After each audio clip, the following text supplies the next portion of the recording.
3 requins capturés, un 4e qui charge un bateau. C'est le bilan de l'opération post-attaque déployée dès samedi dernier suite au décès de la jeune Talon Bishop. Un dispositif prévu pour 72 heures mais prolongé pour la même durée. Motif, l'observation d'un requin-tigre ressemblant à celui qui a mordu mortellement la Britannique de 22 ans à l'étang salé.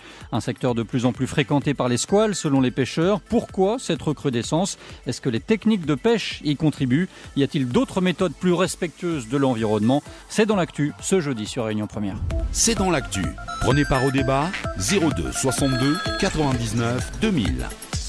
Et j'attends vos questions sur la page C'est dans l'actu sur Facebook et aussi avec le hashtag CDLA Première pour vos tweets. On attend ça. Également vos contributions par SMS avec le 06 92 608 335. Débat ce midi en compagnie de Jean-Bernard Galvez, le président de Requin Intégration. Bonjour.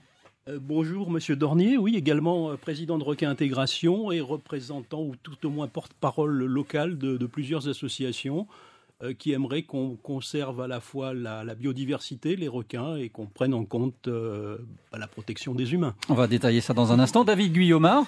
Bonjour. Bonjour, vous êtes le responsable scientifique du comité régional des pêches maritimes. Et puis au téléphone avec nous, Jerry Van Greveling. Bonjour. Bonjour. Vous êtes spécialiste des requins, cofondateur de l'association Squalidé. Alors, depuis le drame de l'étang salé, on n'a pas entendu les associations environnementales dont vous faites partie, Jean-Bernard Galvez. Qu'est-ce que vous pensez de la façon dont on gère cette nouvelle crise? Eh bien, la première raison pour laquelle nous n'avons pas entendu les associations environnementales, c'est le respect de la victime. Le corps était encore chaud, je pense que certains s'exprimaient sur la plage. Je pense qu'il fallait laisser un peu de temps au temps, laisser un petit peu les choses s'oublier pour la famille, pour ceux qui l'aimaient, pour ses proches, avant d'aborder ce sujet et d'en tirer toutes les leçons qu'on peut en tirer qui seront peut-être utiles dans le futur pour éviter d'autres accidents. Je repose ma question du coup. La façon dont on gère cette crise, comment vous pensez? Déjà, la première chose qui se passe, c'est qu'après cet accident, on fait une pêche post-attaque qu'on appelle post-attaque. Dans notre esprit, ça ressemble à des représailles. On ne sait pas ce qu'on va pêcher, on ne sait pas pourquoi, mais simplement on exorcise un petit peu le sort avec cette chose-là. C'est pas très très beau. Et puis on se retrouve avec un phénomène qu'on n'avait pas prévu. On a plein de requins, paraît-il, ils se mettent à attaquer les bateaux. Enfin, c'est assez extraordinaire, c'est descriptif. La question qui va se poser, c'est est-ce que les appâts qui ont été placés de façon importante, de façon démesurée après cette attaque, ne contribue pas à ce phénomène. Pour vous, qui est responsable de ce qui s'est produit samedi dernier? Ça va être un sujet bien délicat. Il faut établir des responsabilités à un moment donné. Il faut établir des responsabilités. Je pense que c'est difficile de parler de responsabilité d'une jeune fille qui est morte. Elle s'est baignée, c'est la jeunesse, c'est la transgression quelquefois. Elle s'est baignée à un endroit qui était dangereux. Je ne connais pas beaucoup de familles créoles qui laisseraient leurs enfants se baigner à cet endroit-là. Mais il y a peut-être une question énorme qu'il faut se poser. Monsieur Guillaumard, est-ce que vous pouvez m'assurer, devant témoins, que des drumlines n'ont pas été installés dans les mois qui précédaient à quelques dizaines de mètres de cet emplacement? Alors, la question des drumlines est posée directement. David Guyomard, on sent la deuxième question qui vient. Est-ce que ça attire les requins? Voilà, est-ce que c'est ça le problème? Bon, merci déjà pour me donner l'occasion de m'expliquer un petit peu sur le programme Cap Requin, puisque au départ, c'était l'objet de l'invitation. Donc un programme qui a été mis en place pour étudier justement ces engins de pêche qui sont utilisés, je rappelle, ailleurs dans le monde pour gérer le risque, en tout cas pour participer à la gestion du risque, en Afrique du Sud ou en Australie de l'Est notamment, dans le Queensland et en Nouvelle-Galles du Sud. Pour essayer justement de répondre à ces questions. En Afrique du Sud, ces engins sont utilisés en complément des filets, pas de façon isolée. Monsieur Galvez, on va laisser Monsieur Guillaumard répondre, chacun son tour. S'il vous plaît, je vous ai laissé. Et puis c'est tout à fait légitime d'ailleurs. Je pense que vous avez eu une présentation qui était de bonne tenue. Allons continuer, s'il vous plaît. L'objectif de Cap Requin, c'est d'essayer de comprendre à La Réunion ici comment fonctionnent ces engins et dans quelle mesure est-ce qu'on pourrait les utiliser dans une démarche globale de gestion du risque requin, dans laquelle la pêche pourrait avoir une place, mais pas uniquement, puisqu'on sait que dans le cadre notamment du dernier C4R. Il y a un certain nombre de propositions qui ont été faites sur des moyens répulsifs. Le C4R, c'est le comité de réduction du risque requin. Voilà, c'est devenu un peu dans le langage courant. Donc l'annonce sur les vigies, les différentes mesures financées par les communes, la région et l'État. Et donc voilà, nous on nous a posé une question l'année dernière en 2014. Comment fonctionnent les drumlines, puisque ce sont ces engins qui sont utilisés en Afrique du Sud et encore en Australie. Est-ce qu'à La Réunion, on pourrait les utiliser? Dans quelles circonstances? Comment ils fonctionnent? Voilà. Donc la question de la capturabilité des animaux. Donc il y a 3 sous-questions qui se sont posées. La première, c'est la question de la sélectivité et surtout de l'impact sur les captures accessoires. Donc notamment la question de la mortalité des captures accessoires, puisque les critiques qui sont émises, en particulier dans ces pays-là, envers ces systèmes de pêche, filets et drumline, c'est le fait qu'on tue d'autres animaux. Donc ça, est-ce qu'à La Réunion, on pouvait trouver des solutions? Et vous verrez effectivement qu'on en a trouvé. La deuxième question, c'était est-ce qu'en mettant des appâts régulièrement à la côte, on avait le risque d'attirer des requins qui viendraient d'ailleurs, du large, ou de les fixer parce qu'ils seraient habitués à la présence de ces appâts. C'est une question tout à fait légitime et je pense que tout le monde se la pose, y compris d'ailleurs en Afrique du Sud, en Australie. Ils commencent à un petit peu essayer de chercher des réponses là-dessus. Ce que je veux dire, c'est que est-ce que vous avez un début de réponse? Voilà, des solutions qui excluent la pêche à l'heure actuelle, qui est une méthode complètement dépassée, qui date du siècle dernier, du milieu du siècle dernier. Dans la manière dans laquelle elle est menée. Est-ce que je peux terminer? Parce que là, voilà. Dans la manière où elle est menée, ou en tout cas telle que nous on la propose, ça n'a rien à voir avec ce qui se passe dans ces pays-là. Je vous dis juste, on utilise un outil, on l'adapte et on a une approche qui est une approche complètement réunionnaise. Dernière question, c'est la question sur l'efficacité de ces engins. Si bien sûr on a des engins qui les laissent passer, c'est aléatoire, effectivement, ça devient plus problématique. C'est surtout une question de degré d'efficacité. Et à partir de là, ce que je peux vous dire sur 1 an, et vous avez suivi les travaux notamment des restitutions régulières et j'espère aussi lu les comptes rendus qui sont de manière tout à fait transparente mis à disposition de l'ensemble du public sur le site inforequin.re de la préfecture. Très aléatoire. Vous avez beaucoup de retard. On a eu du retard sur certains. Ça, je vous l'accorde, mais pour des questions de temps, parce que c'est effectivement très très lourd de communiquer.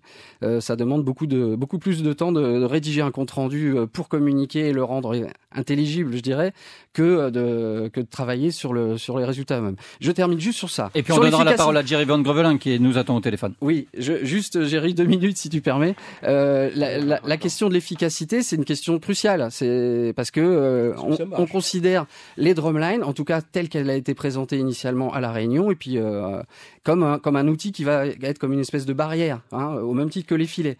Et c'est pas du tout comme ça que ça fonctionne, parce que effectivement, on a une efficacité qui est pas aléatoire, puisqu'elle, je dirais, ça dépend des conditions. L'aléatoire, c'est quelque chose qui est dû complètement au hasard, mais là, c'est dû à un certain nombre de facteurs. On sait pourquoi c'est aléatoire. On commence à essayer de comprendre, mais qui sont pas, on n'est pas certain de nous, mais notamment liés au fait que, par exemple, en hiver, pendant la période de reproduction, on a des animaux qui sont, en tout cas les requins bulldog, en baie de Saint-Paul, qui était le site qu'on a étudié, très fréquemment là, en couple, plusieurs animaux associés, et qu'en termes de capturabilité, ils sont peu capturables. Alors qu'avant, lorsqu'on avait des passages, je dirais pendant la période estivale, où on avait des passages beaucoup plus épisodiques de requins. Vous faites ces merveilleuses statistiques. Je termine, s'il vous plaît, parce que moi j'ai des éléments. Je suis pas là à jeter l'anathème sur le comité des pêches. Je vous entends parler des pêcheurs, etc. Moi j'ai des éléments concrets qui sont d'ailleurs discuter sans cesse des allers-retours avec le comité scientifique, où il y a des scientifiques que vous portez au nu, les scientifiques du programme Shark, et ils font partie du programme d'évaluation de Cap-Requin, des scientifiques de l'IFREMER, de la réserve marine, de l'université. Ils se sont retirés de vos programmes. Ils ne se sont pas retirés. Qui ont refusé d'y collaborer. Mais pas du tout, mettez-vous à la page. On s'est encore vu la semaine dernière, et on se revoit encore lundi. Allez, on va demander à Jerry. Sur ces 3 points-là, on a des éléments de réponse qui nous permettent de dire, dans une certaine manière d'utilisation, les drumlines, mais aussi la palanque de fond, je vous rappelle qu'il y a 2 outils qui ont été suivis, peuvent apporter vraiment un plus dans la gestion du risque requin, et pas du tout dans une démarche d'éradication ou exagérée telle que vous la présentez de manière extrêmement caricaturale depuis Depuis plus d'un an. Allez, on va donner la parole à Jerry Van Greveling quand même, qui nous attend au téléphone. Les requins, ils sont de plus en plus nombreux du côté de l'étang salé. Ce sont les témoignages qui remontent ces derniers jours. Est-ce que vous avez une explication ? Non, bien sûr, personnellement, moi, je n'ai pas d'explication objective à donner sur cette éventuelle augmentation d'observation et éventuellement cette augmentation de fréquence de présence des requins. Non, ce que je souhaiterais dire, c'est que c'est un peu souvent le même scénario qui se reproduit au lendemain d'une attaque. On se jette la balle, on cherche des responsabilités, on se les rejette et en fait, on progresse pas beaucoup dans le débat. Et je pense qu'il faudrait essayer de sortir un petit peu de ces affrontements stériles. Alors comment ? Il faut essayer de trouver un compromis. Je pense que la solution idéale, la recette magique, elle n'existe pas. On est dans une situation tellement compliquée. Mais à quoi vous aspirez ? On sait qu'il n'y a pas de solution magique, mais qu'est-ce qui ferait un dénominateur commun ? Mais je pense que déjà les positions se sont quand même un peu rapprochées. Enfin, en tout cas, d'après ce que j'ai pu entendre par-ci par-là, il me semble que les associations environnementalistes, comme vous les désignez, ont quand même compris, me semble-t-il, que des prélèvements pouvaient avoir une certaine utilité à partir du moment où ils étaient faits dans un certain encadrement, dans une certaine démarche, et s'ils n'étaient pas faits de façon anarchique et dans un contexte de représailles, par exemple, comme le disait M. Galvez. De tout temps, le fait de prélever des animaux dans leur milieu pour les étudier ont été utilisés pour accroître les connaissances concernant ces animaux. Je pense que on n'est pas fautif si quelques individus sont prélevés. Le tout est de savoir dans quelle mesure on va les prélever et dans quel but on va les prélever. On oppose un peu systématiquement la démarche sécuritaire et la démarche scientifique, alors que pour moi elles sont indissociables. Il faut simplement arriver à ne pas caricaturer les positions et puis essayer d'avancer dans une démarche commune. Je pense que chacun a envie de retrouver une certaine harmonie, chacun a envie de pouvoir retourner profiter du milieu marin avec un certain respect de ce milieu, mais aussi une certaine sécurité. Donc, la recherche de responsabilité, faut déjà admettre qu'elle est collective. On en a tous une petite partie. C'est comme la connaissance, c'est comme la vérité. On en a tous une petite partie. Et ce n'est qu'en mettant notre bonne volonté, nos connaissances, qu'on pourra y arriver à sortir de cette crise. Ce n'est pas en s'affrontant perpétuellement sur des dogmes qui sont dépassés. En ce qui me concerne, c'est ma position.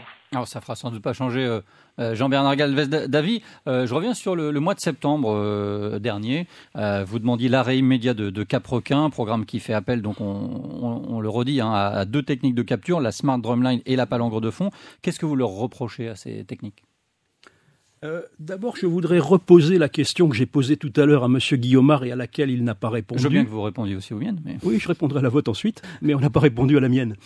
Donc ma question était, est-ce qu'il y avait une drumline installée à quelques dizaines de mètres de l'endroit où s'est produit l'accident ? Alors je réponds non.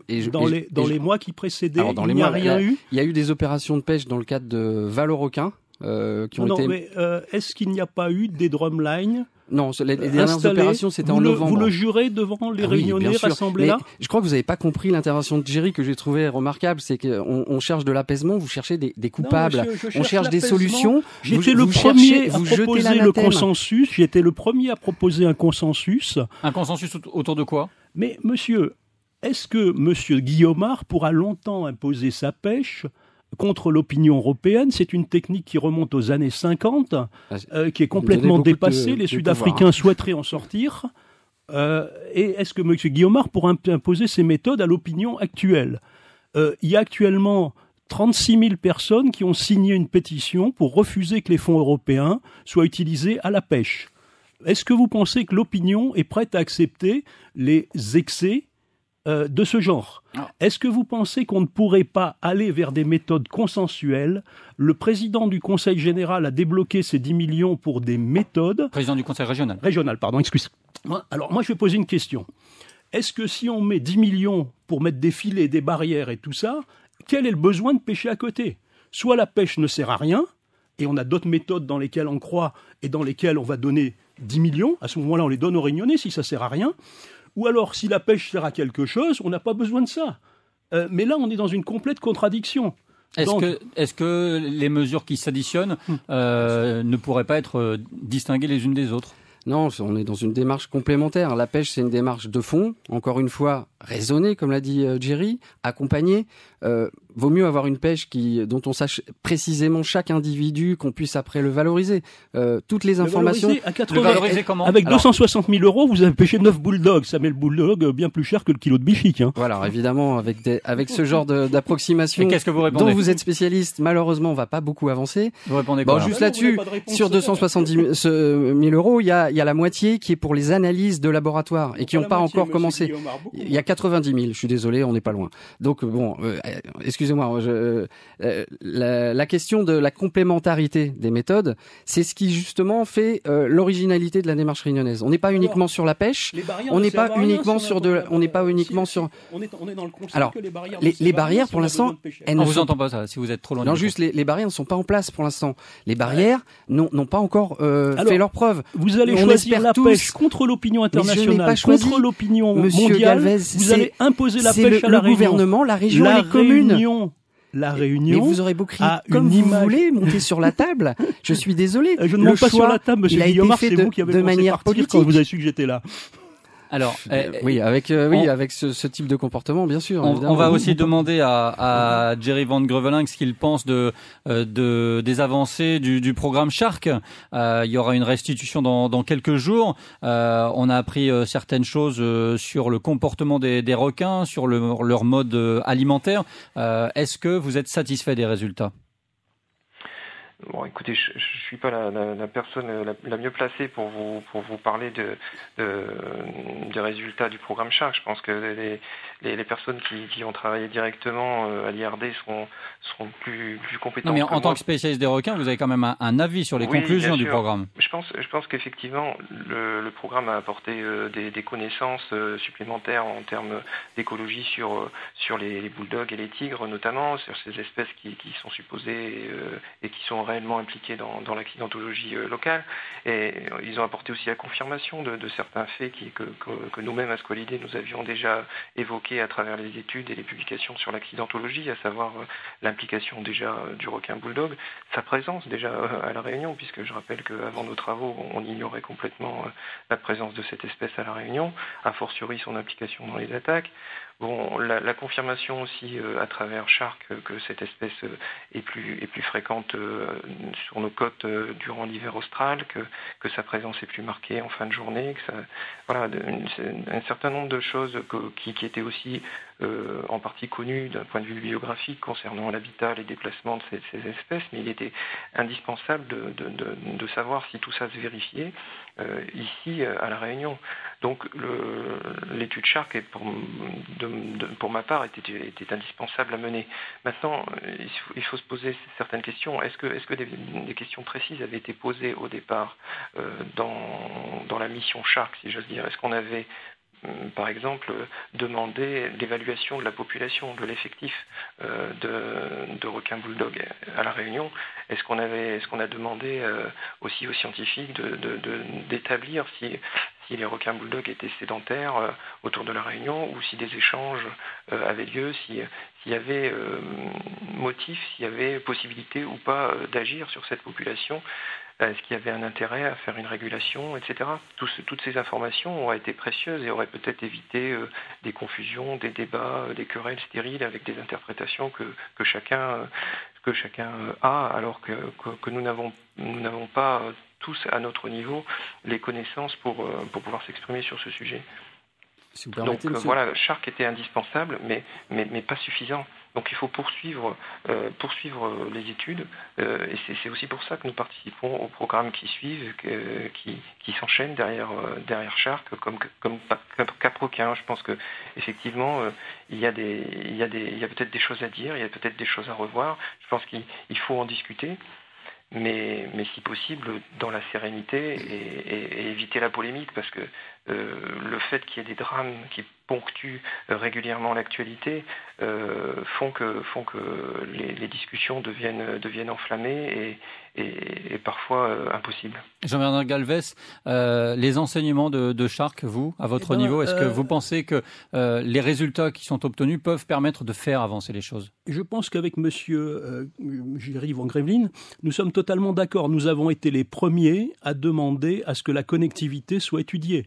On ne peut pas réguler une population. Et elle existe visiblement. Il y a la elle connectivité, existe, c'est-à-dire les échanges entre les requins de la Réunion et les requins de l'océan Indien. Non seulement dans le cadre de Ciguatera, puisque c'était déterminant pour prendre des décisions à ce sujet-là, et ça, il s'est avéré que nous avions raison sur ce point. Puisqu'il y a de la Ciguatera à Madagascar, si je ne m'abuse. Ciguatera, même carcatoxine, c'est beaucoup plus grave. Ça a fait des dizaines et des dizaines de morts et des centaines d'intoxiqués.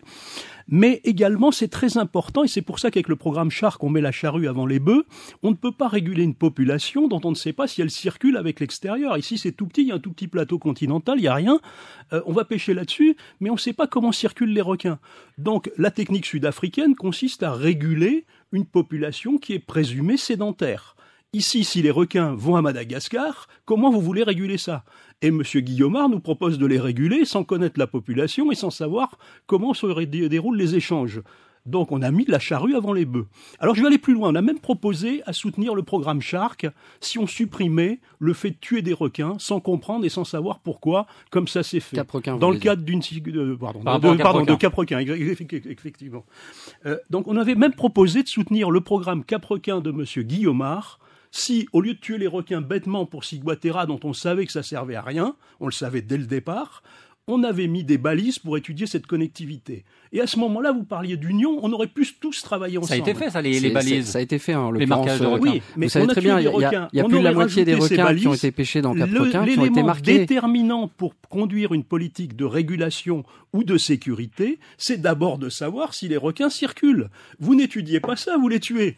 Alors, il y a une question. Je réponds, monsieur Dornier, parce que j'ai des éléments très précis là-dessus. Il y a quand même aussi une question qui est sur notre canal SMS. Il faut quand même aussi laisser la parole aux auditeurs, qui posent une question à monsieur Galvez. Que faites-vous pour la réduction du risque requin à la Réunion? Que faites-vous de concret sur le terrain pour protéger des vies?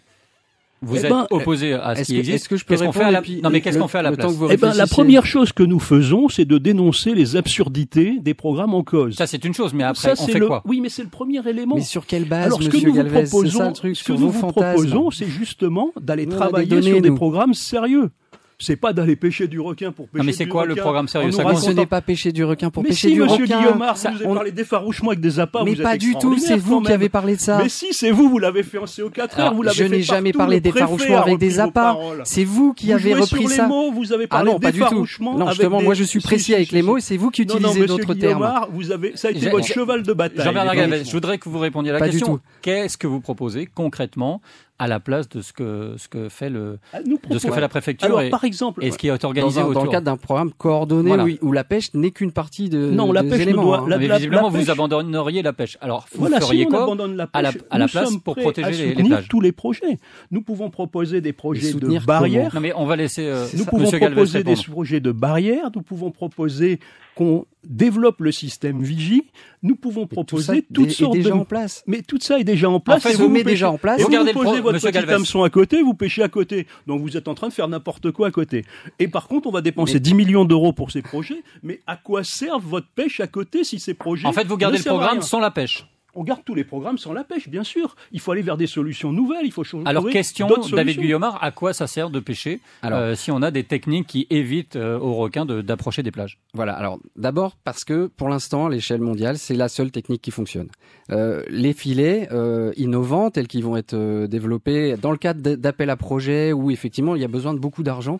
Et je vous rassure tout de suite, la pêche ne va pas représenter 10 millions d'euros, elle va représenter qu'une infime partie de cet cet argent qui va être mobilisé sur fonds européens, effectivement, mais essentiellement pour essayer de trouver des mesures alternatives qui, pour l'instant, ne sont pas encore en place et ne sont pas efficaces.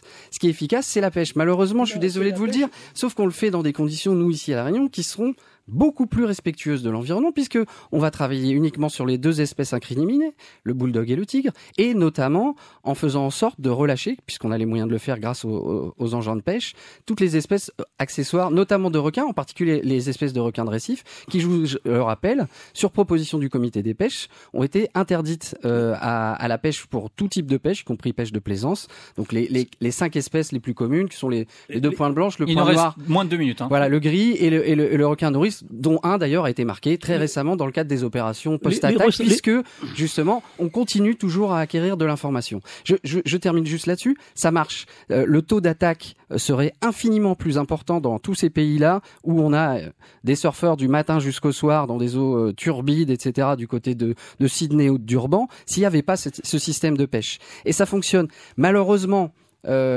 je dirais que pour l'instant, il n'y a pas d'autre système. Ça ne nous empêche pas de travailler dessus, mais ça mettra vraisemblablement du temps avant que ce soit validé. Je termine juste sur la question de la connectivité. La connectivité, c'est une tarte à la crème. À partir du moment où vous pêchez plus rapidement que les échanges se font avec l'extérieur, c'est juste une question de rythme. Vous préconisez une pêche intensive, monsieur Guillaume, sans savoir quel est l'échange entre populations. Est-ce que j'ai dit ça?